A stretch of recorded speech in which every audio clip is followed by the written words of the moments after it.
And that's what we hear from a lot of detransitioners, people who have come out. They've actually they detransitioned, and then they turn around and they say, hey, where was everybody? Why wasn't anyone warning me against this? Vemos que en la cultura actual hay muchas influencias, muchas presiones sobre los padres, sobre cómo ellos deben tratar con sus hijos cuando ellos presentan alguna atracción hacia el mismo sexo o cuando tienen problemas o alguna situación de disforia de género, ¿verdad? En que ellos consiguieron los hijos que su cuerpo no tiene coincidencia con su género. Entonces, ¿cuál sería algún consejo que le podría dar a los padres que están en cualquiera de estas dos situaciones y que tienen tantas presiones culturales para actuar de una forma con sus hijos? This is where I think the first step for parents and adults and church leaders is to understand the nature of the threat. And so you've got to you got to do your homework on the impact, the physical, the emotional, and the spiritual impact of these lifestyles on human beings. And so you look at, what I call the acronym LGBTQ plus. When you look at just a gay or lesbian lifestyle, and you look at the harms that it brings, if you look at the issue of transgenderism, and that brings a whole different set of harms. When you look at the harms, it'll help us to understand the serious nature of this issue. And then that will, I think, help direct the steps that we should take. And so the first step is, hey, do your homework. And do your homework before your own kid ever comes out. I mean, this is just a hot issue in the culture. And this is a pressing issue in the church, right? The cultural pressure on this is all around us. And there's a pressure for churches to change their theology and to become gay affirming, or, give into the transgender lobby and things like that. Well, let's sit back and do our homework, and let's study these issues carefully. And when you do, and you start kind of pulling back the curtain, it's not a pretty picture. And so I would encourage Christians to read some non-Christians on this. I mean, on the transgender issue, especially if you're the parent of a girl, you've got daughters, you've got to read Abigail Schreier's book, Irreversible Damage. And this is a non-Christian, a secular Jew who's a journalist who starts looking into this issue because she's just seeing this explosion of girls who are struggling with gender dysphoria.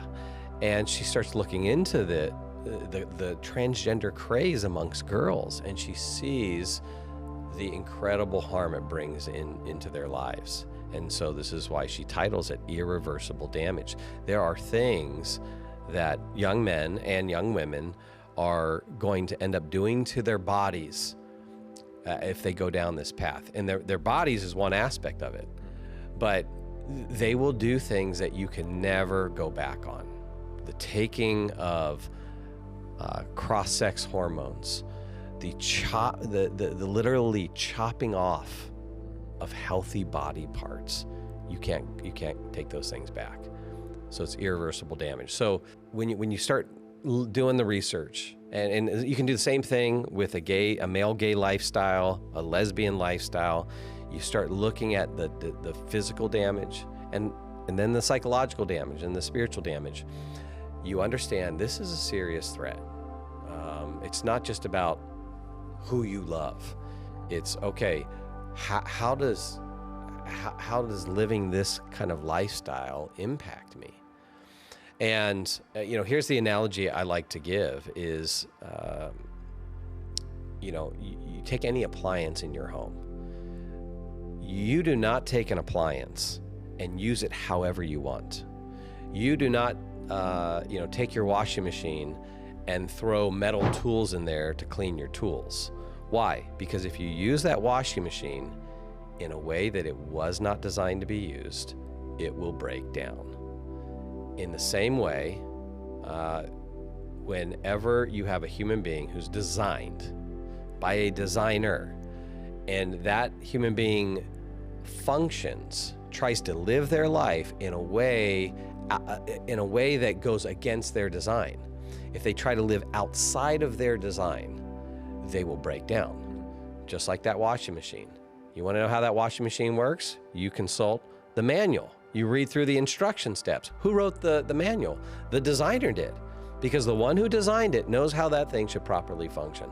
In the same way, if we are designed by God, we better consult the manual, right? We better know what the designer says about how to live. And he makes it very clear in Scripture that from creation, he made them male and female, and the design is that males and females come together, and the only relationship that God sanctions is one male, one female, becoming one for one lifetime. That's the biblical prescription, which is a description of the nature of reality. So anything outside of that is going to lead to harm. It's going to lead to human beings breaking down.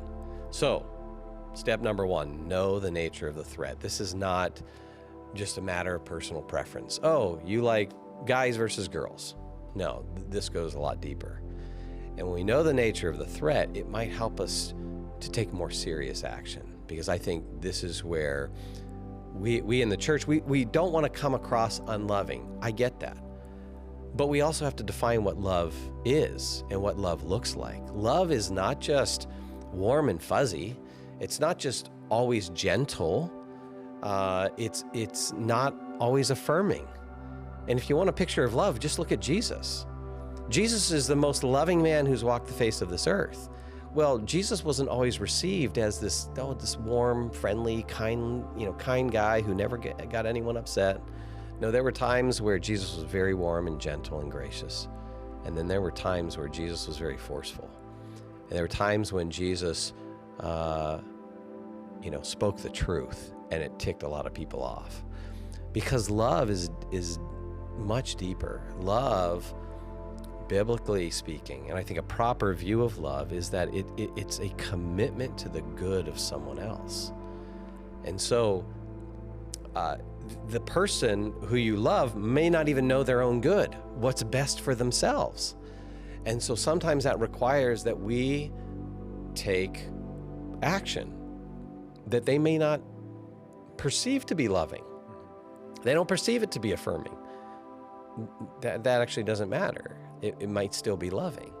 And so when it comes to parents, and I think the role that we have, the God-ordained role that we have in our kids' lives, if we see our kids starting to head down this trajectory of a gay lifestyle, or experiencing gender dysphoria and heading down a transgender trajectory,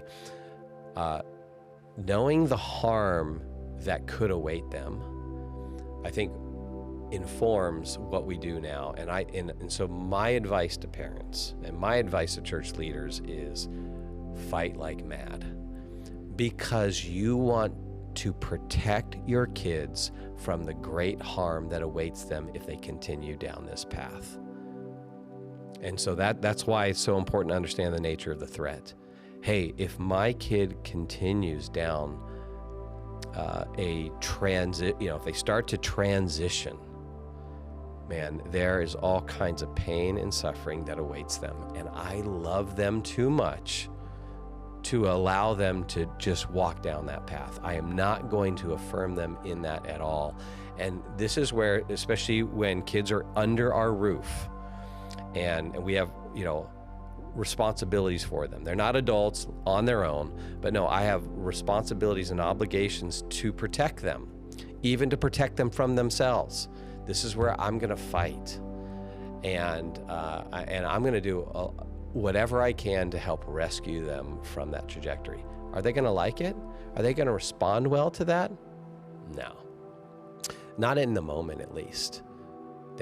But they may down the road, and that's what we hear from a lot of detransitioners, people who have come out. They've actually they've detransitioned, And then they turn around and they say, hey, where was everybody? Why wasn't anyone warning me against this? And I've heard some detransitioners in their testimonies say it was that grandma or grandpa, or is that one parent who just would not give in. They wouldn't use my preferred pronouns. They wouldn't, call me a girl if I'm a biological male. They wouldn't allow me to continue on social media. And then in hindsight, they can look back and they can say, yeah, I'm thankful for that, because that was, and I wasn't happy about it at the time, but those were the necessary steps that kind of shook me and woke me up. And so we have to be careful not to evaluate what we're doing on the basis of the response from the person that we're trying to love well. We've just got to go with truth. And our job is to be faithful. Doesn't mean we're going to guarantee any results. Maybe you do everything you can and your kid still goes down that path. But at the very least, you can know that you were faithful. You were faithful to God's design for that child. And so I'd say fight. So that means, hey, if they've got a circle of friends that are influencing them, you do what you can to remove them from that circle of friends. And I just talked to a parent who did that. It was a hard thing. Kid was not happy at first. But in hindsight now, the kid came to realize, yeah, these friends were influencing me this way. So you may have to remove them from their circle of friends. And of course, that's easier when they're younger, right? You may need to get rid of the smartphone, get rid of social media, get rid, and there's, there's a lot of data that shows a correlation between social media use and kind of the gender dysphoria that young people are experiencing. And there are all kinds of testimonies from detransitioners who say, hey, yeah, I got online and I found a community of people that really nudged me in this direction and gave me acceptance as I transitioned. So they're pushing me in that direction. And, and helped me to kind of repudiate my family's influence. You want to remove those are toxic influences. You want to remove those from your kid. And then you want to also then try to not just remove stuff, but then replace it with good stuff. So you got to get plugged into a good church, get plugged into a community of friends, help, find places and spaces where your kids have true community and true fellowship and people that are going to love them, and maybe surround them with more mature adults, right? I think we put an overemphasis on kind of peer relationships, and certainly they need some of those, but they also need mature adults in their lives. And maybe it's, hey, there's a season where you just help them withdraw from the world and you surround them with family and the church to help take them off of this trajectory. That's the kind of thing I think we got to do. And that's what I mean when I say, hey, we got to fight. And we do that out of love. We do that out of love. It's the hard thing to do. Parents and church leaders have got to have courage, because you're going to get blowback. You're going to get pushback not only from the culture, but sometimes from other Christians.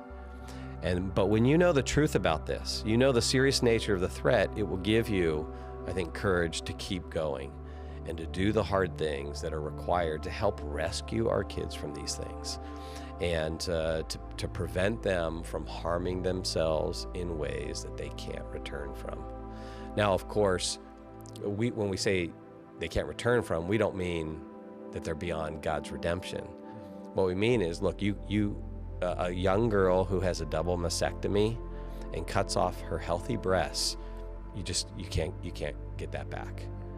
A kid who goes on cross-sex hormones and ends up sterilizing themselves will never be able to have kids. You can't go back on that, right? And so that's what I mean. You can't redeem those things. Now, God, in his incredible, unspeakable mercy, he can redeem their soul. He can help them heal emotionally, but there will be scars. And out of our love, we're trying to protect them from that kind of harm. And so I think when it comes to our kids, we want, we sometimes use the term mama bear. We want that protective mama bear and papa bear to protect our kids from ideas that will bring great evil into their lives. That's how we love them.